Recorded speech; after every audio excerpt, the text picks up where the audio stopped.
गंगारामं सुतं देवं ज्ञानाज्ञानविमोचनं पार्वतीनन्दनं वन्दे सिद्धरामं जगद्गुरुं ब्रह्मानन्दं परमसुखदं केवलं ज्ञानमूर्तिं द्वन्द्वातीतं गगनसदृशं तत्त्वमस्यादाक्षम् एकं नित्यमनङ्गलं सर्वदि साक्षीभूतं आवाचितां गुणरहितां सद्गुरुचं नमामि श्रीगुरुजनतापे पुण्यपापे दाले शुभाशुभाता भावना रामदाने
आकाशाचा डोह भरला, तथापि नाही उचंबळला, असंभाव्य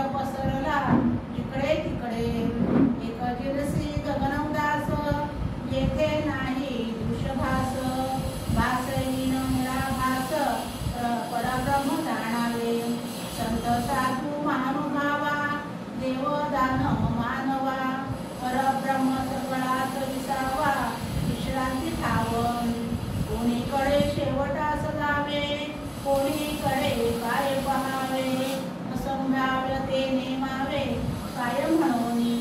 स्थूळ नव्हे सूक्ष्म नव्हे काही एकासारखे नव्हे ज्ञान विषीण नव्हे समाधान पिंड ब्रह्मांड निरास मग ते ब्रह्म निराभास येथून चेतवरी आकाश आकाश रूपे ब्रह्म व्यापक हे तो खरे दृश्य आहे तो उत्तरे व्यापे विन पुण्या प्रकारे व्यापक म्हणावे ब्रह्मी शब्दची लागेना कल्पना कल्पू शकेना कल्पना तिल निरंजना विवेके ओळखावे शुद्ध सारते श्रवण शुद्ध प्रत्ययाचे मनन विज्ञानी पावता उन्मन सहजची होते झाले साधनाचे फळ संसार झाला सफळ निर्गुण ब्रह्म ते निश्चळ अंतरी निंपले विषय झाला मायेचा झाला निवाडा तत्वाचा साध्य होता साधनांचा ठाव नाही स्वप्ने जे जे देखिले ते ते जागृती सौडाले सहजची अनिर्वाग झाले बोलता नये ऐसे विवेके जाणावे प्रत्यय गुणाची बाणावे जन्म मृत्यूंच्या नावे शून्याकार भक्ताचे निसाभिमाने कृपा केली दाशरथीने समर्थ कृपेचे वचने तो हा दासबोध विसदशक दासबोध विसदशक दासबोध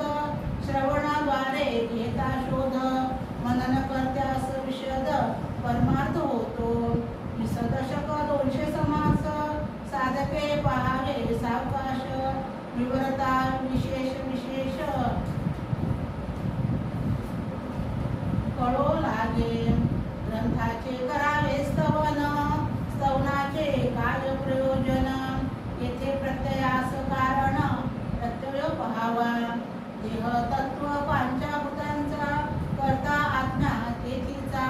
आणि कवित्व प्रकार मनुष्याचा कशावरुनी सकळ करण्या जगदीशाचे आणि कवित्वची काय मनुष्याचे